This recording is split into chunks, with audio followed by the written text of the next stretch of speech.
Hello. May I ask if Miss Xiongling and Chef Mao are here? Yeah, they're just over there. Wait a sec. Aren't you? So, what would you like to... Huh? You're... Hello, Miss Xiongling. It's me, Lu Xiongxiong, the one who broke some stuff here at your restaurant a few days ago. I just wanted you to know how sorry I am. I honestly don't know what came over me. Please, please forgive me. Oh, it's you. You really gave me a fright that day, young lady. You didn't actually get food poisoning from our black-back perch stew, right? Come on, Dad. She's come to say sorry. It's all right, Miss Lu. You must have been feeling a bit off that day. You're looking so much better now, though. Why don't you grab a table, too? This one's on the house. No, I couldn't possibly. Hey, it's totally okay. We all feel under the weather sometimes, especially when we're away from home. Go on, find yourself a... yikes. Looks like all the tables are taken. Wanna come sit with us? We've got an extra seat over here. Thanks, guys. So what would you like to eat today? Feel free to order anything you like. I should very much like to sample your renowned poisonous blackback perch stew. It wasn't poisoned. That was all on me. So that's one portion of blackback perch stew. How about you guys? Paimon wants... Sure thing. Looks like Paimon's having trouble making up her mind. Anyway, I guarantee you'll love it. Let me think. Well, since the blackback perch stew is on the spicier side, I guess it makes sense to balance it out with a serving of stir-fried shrimp. And since it's lantern rite season, you better try out the triple-layered consomme and come and get it too. Those are our seasonal specialties. As for the carbs, since we've got a full table, how about some right at home? Along with our special chili mince cornbread buns. Trust me, you won't be disappointed. Then for dessert, I'll whip you up some Lucky Snow Delight. I just came up with it a few days ago, and I can't wait for you to try it. Wow! Sounds like quite the feast. Looks like Paimon's in luck today. Am I the only one who thinks that's way too much? Not at all. Don't worry, I know what I'm doing. And to top it all off, our star dish, Adeptus Temptation. You should know that we don't often serve this here at Wanmin Restaurant. But since this is my first time cooking for the White Horse Adeptus, I'm pulling out all the stops. Okie dokie, just sit back and relax. I'll have your dishes out in no time. Hold on. Did I just hear Miss Xiongling mention the White Horse Adeptus? You did indeed. And you're looking right at her. That's a joke, by the way. She's cosplaying. Oh, I see. Phew, almost believed you there for a moment. Tell me, little one, what business might you have with the White Horse Adeptus? It's a long story. Basically, a while back, I took part in an archaeological dig over at the chasm. While we were there, we discovered a number of relics. Our findings show that they date back to the era of Long Gone, an ancient nation whose people are said to have been the ancestors of some of the modern-day inhabitants of Chenyu Vale. And why might such matters concern the White Horse Adeptus? Because some of those relics not only seem to contain textual references to her, but even depictions of what she looked like. There have long been legends claiming that the White Horse Adeptus was a deity of that era, but there are plenty of other theories out there too. If I could just locate some more detailed records, I'm sure we'd be able to find out so much more. So you're into history?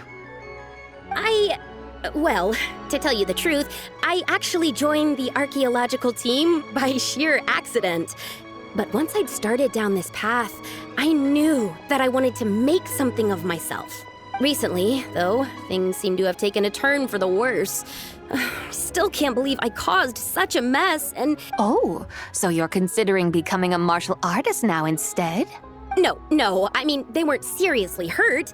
It was just a few scratches, and they let it go after my mother compensated them. Either way, my career's pretty much over.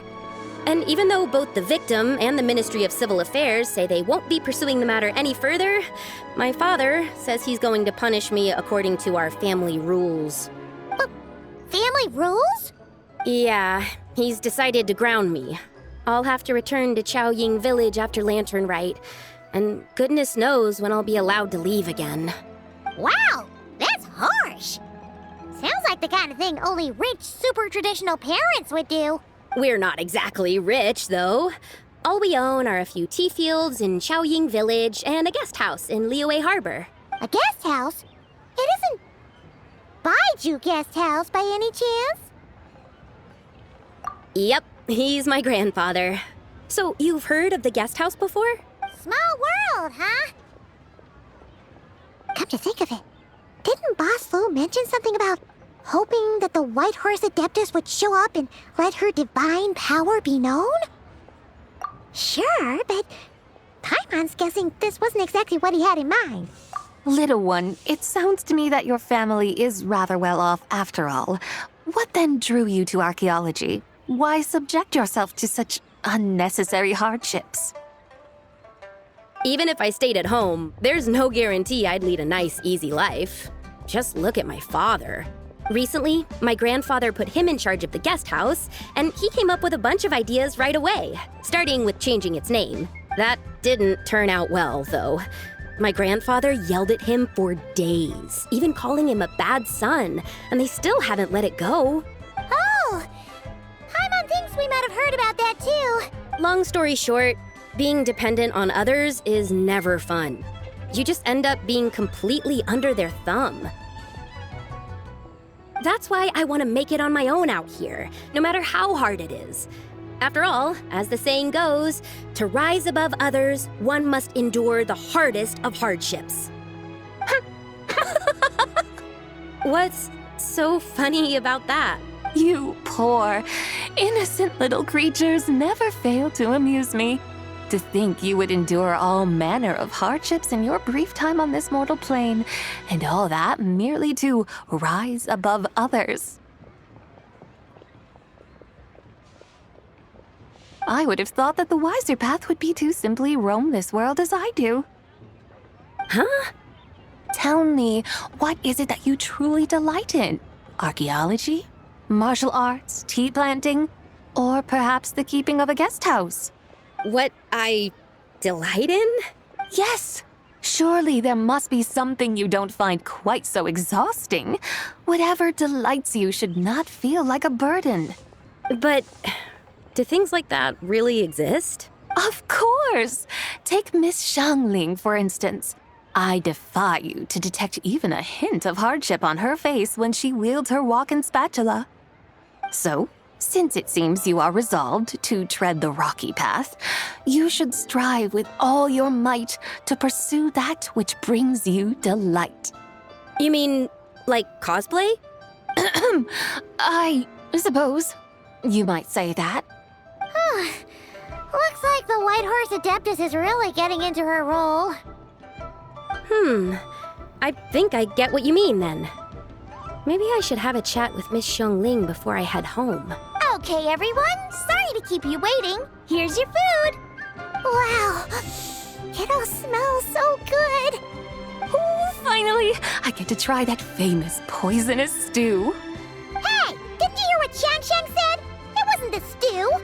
If anyone's to blame, it's that other you. What's up? How fiercely this mortal fare burns upon the tongue!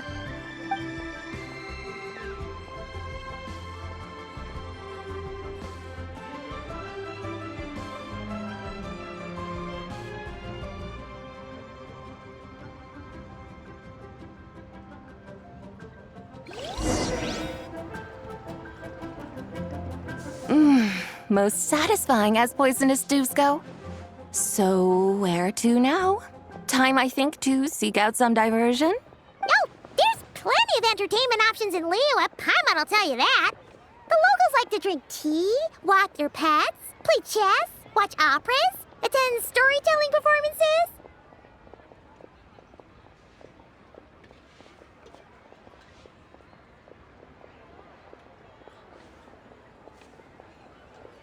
Storytelling performances?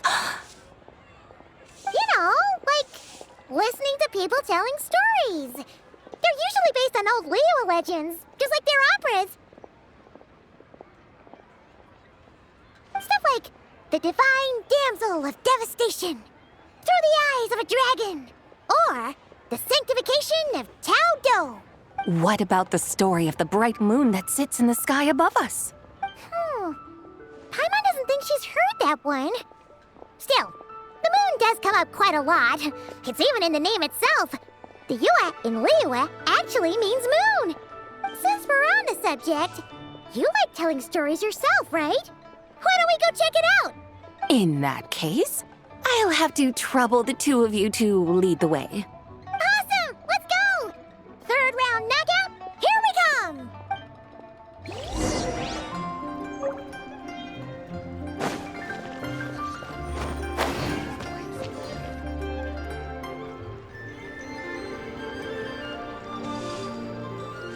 What a tongue twister!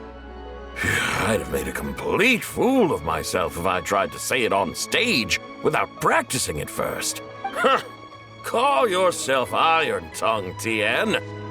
Wobbly Tongue Tien, more like. I used to have that problem a lot. But if you just take your time to grasp the meaning and commit it to memory, you'll be able to say it smoothly in no time.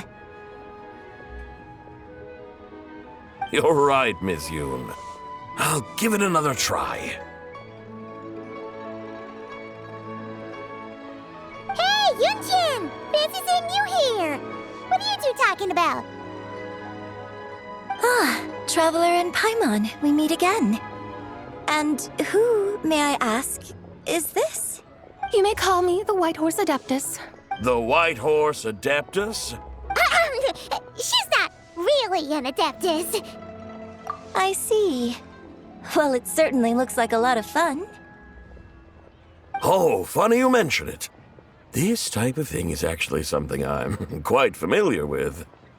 Once, to perform Through the Eyes of a Dragon, I decided to imagine that I was Rex Lapis himself. It was the only way to truly inhabit his mindset and understand his resolve to quell those demons. Sounds like you just wanted an excuse to feel all big and powerful. Hey, that's... You just don't understand how inspiration works. You're one to talk.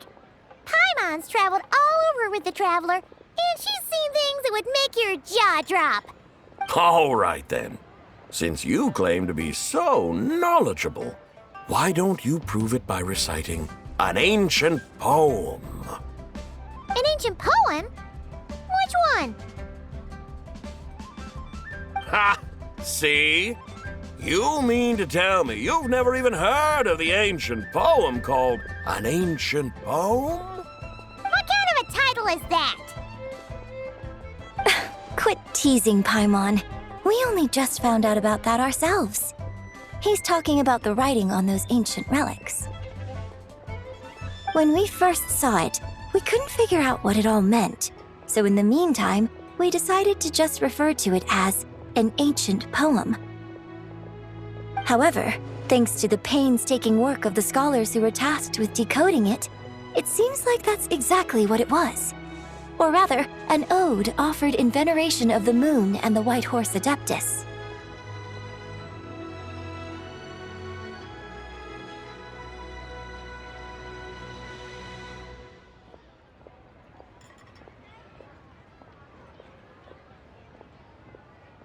Oh yeah! Didn't Kuching mention that before?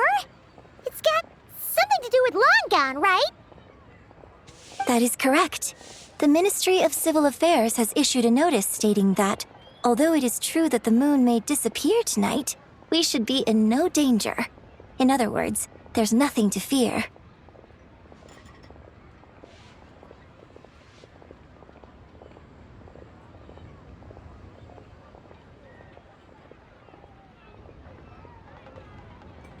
But if you're worried, we can always take a leaf from the Book of the Ancients. By reciting this poem, I mean, and calling for the White Horse Adeptus's aid. If we do that, I'm certain she'll protect our moon and keep us safe.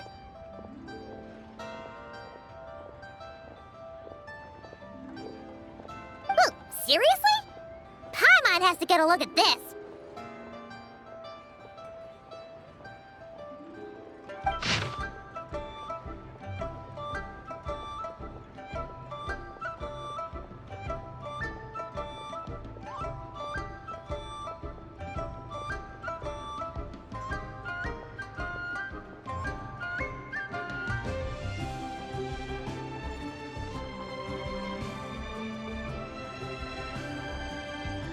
Under moon eternal, in radiant night, a maiden grants silk, soft and light?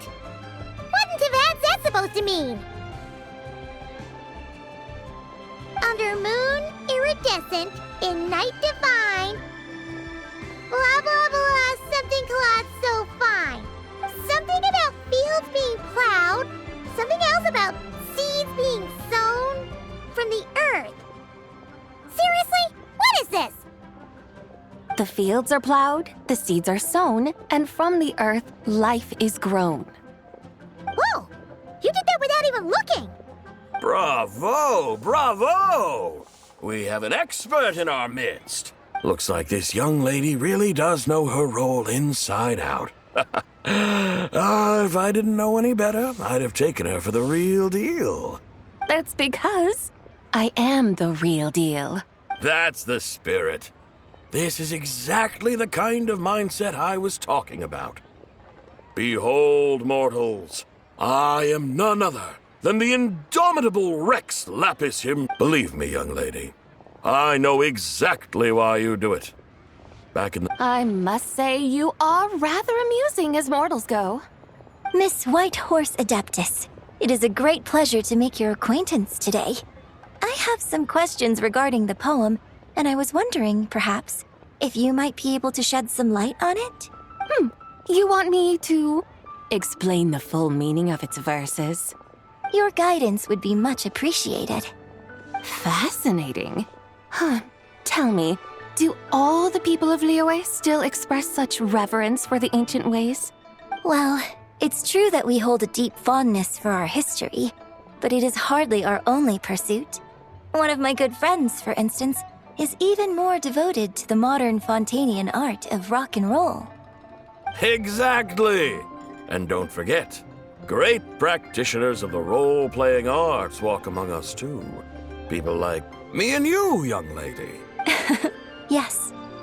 So rather than placing too much emphasis on our reverence for the ancient ways, it might be better to say that here in Liyue, 100 passions bloom, each with a voice of its own.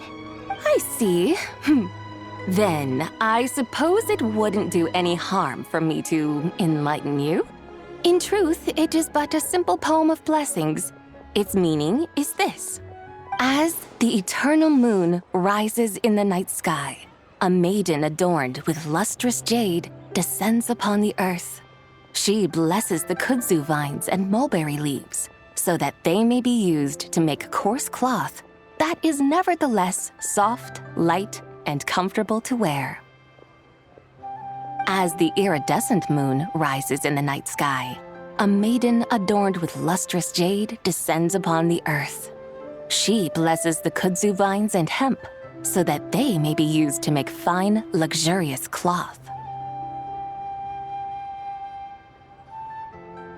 As the frost moon rises in the night sky, a maiden adorned with lustrous jade descends upon the earth.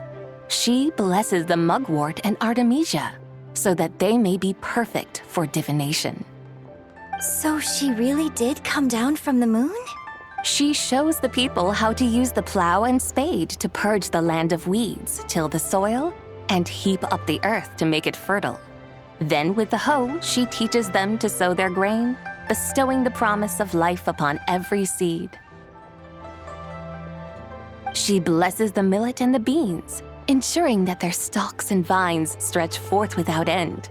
She graces the wheat and the rice, so that their heavy heads are filled with plump, glistening grain. Sounds like she's a real pro at all this farming stuff.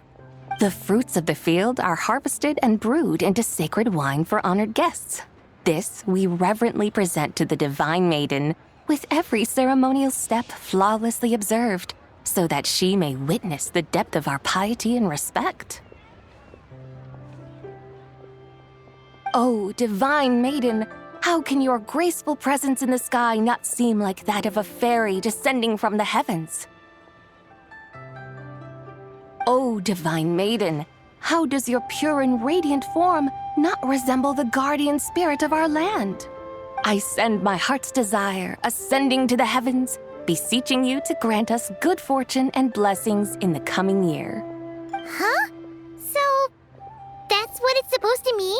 I find myself speechless, moved beyond the power of words to convey. Oh, young lady, you have shown me the heights to which a true role player might aspire. A truly remarkable performance. I did not anticipate that anyone could unravel this poem with such depth and clarity, and so soon after the Ministry of Civil Affairs noticed, too. I'd even begun to consider myself somewhat versed in the matter, but as they say, there's always someone more knowledgeable out there. Allow me to extend my thanks to you, Miss Whitehorse Adeptus. You are far too humble, young one. I must confess, it is I who have been surprised, not only by you, but also by this Liyue harbor of the present day. Ah, so you're not from Liyue. And what, may I ask, has surprised you about it? Oh, it's nothing really. Just some old memories scattered here and there. Very well, my guides. I suppose it is time we set forth on the next part of our excursion. I'd like to go see that wharf now. What say the two of you? No problem. We'll take you wherever you want. Oh, leaving so soon? Before you go, allow me to introduce myself. I am Yunjin, director of the Yunhan Opera Troupe. May I ask your name in return? My own name is scarcely worth mentioning, but since you asked, perhaps I'll tell you the title of that poem instead. Huh? So, it isn't actually called an ancient poem? Of course not. Its real title is Odes of Long Zabai. Odes of Long Zabai. All right then, until we meet again.